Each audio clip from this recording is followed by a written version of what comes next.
بہت بڑی طاقت بنیں گے آپ اگر آپ کو سہنا آ گیا اور برداشت کرنا آ گیا. چونکہ جب آپ برداشت کرتے ہیں نا تو اندر میں ایک طاقت پیدا ہوتی ہے. وہ طاقت آپ کی روح کو پرواز دیتی ہے اور اگلوں کے لیے تسخیر کا کام دیتی ہے. اور اگر آپ پھٹ گئے تو بم کے پھٹنے سے کیا ہوتا ہے؟ تباہی آتی. جب آپ پھٹیں گے یا میں پھٹوں گا تو معاشرے میں تباہی آ جائے گی. تو اس کے لیے آپ دو چیزوں کا اہتمام فرمائیں.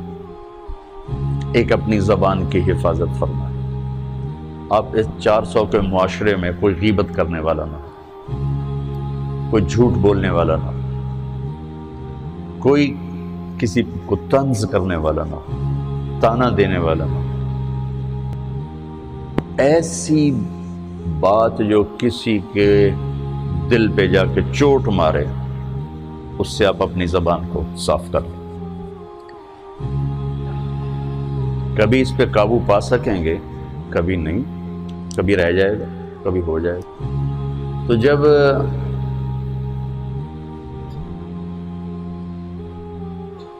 ہاتھ سے نکل جائے بات تو پھر اللہ نے ہمارے لیے توبہ کا دروازہ رکھا ہے. 2 نفل پڑھو، اللہ سے معافی مانگو، جس پر زیادتی ہو اس سے جا کے معافی مانگو. اس سے آپ کی مزاج میں ٹھہراؤ آ جائے گا. تو میں آپ سب سے یہ گزارش کرتا ہوں کہ اس معاشرے میں آپ اپنی زبان پہ قابو پانا سیکھیں. برائے میرا بہت فائدہ ہوگا. ایک زندگی گزری ہے، شام قریب ہے، تو پوری زندگی کے تجارب نچوڑ بھی اس میں شامل ہیں.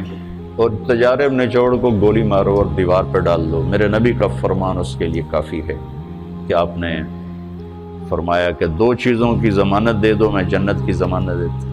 ایک تمہارے جو 2 جبڑوں کے درمیان ہے، ایک تمہاری 2 ٹانگوں کے درمیان ہے، اسے پاک کر لو، میں جنت کا ضامن بن جاتا ہوں.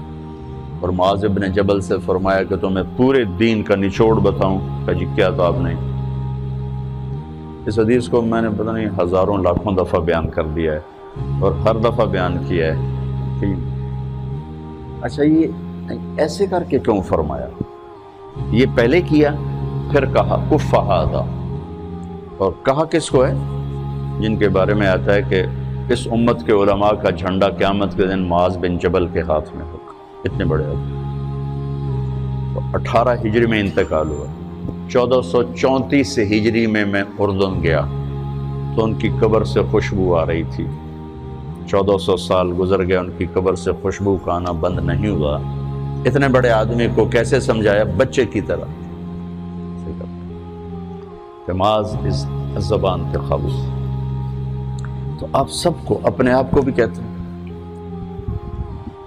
وہ عرب خطیب کہتے ہیں اوصیکم نفسی اولا وایاکم کر کے عام طور پہ خطبہ شروع کرتے ہیں. تو میں بھی اپنے ذات سے شروع کر کے آپ سے یہ عرض کرتا ہوں بچوں کہ اپنی زبان پہ قابو پانا سیکھو. یہاں اس کی مشق کر لو. یہ چھوٹا سا میدان ہے، چھوٹا ایک تالاب میں ہے. آپ تالاب، یہاں سے نکل کر آپ ایک سمندر میں کودیں گے جہاں کہ رشتوں کی فہرست ہوگی، تعلقات کی فہرست ہوگی، ناگواریوں کے خوفناک خاردار کانٹے ہوں گے.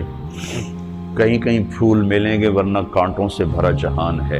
اگر آپ نے یہاں پریکٹس کر لی تو پھر آپ اس میدان میں جا کر انتہائی خوبصورت معاشرے کا فرد بن جائیں گے.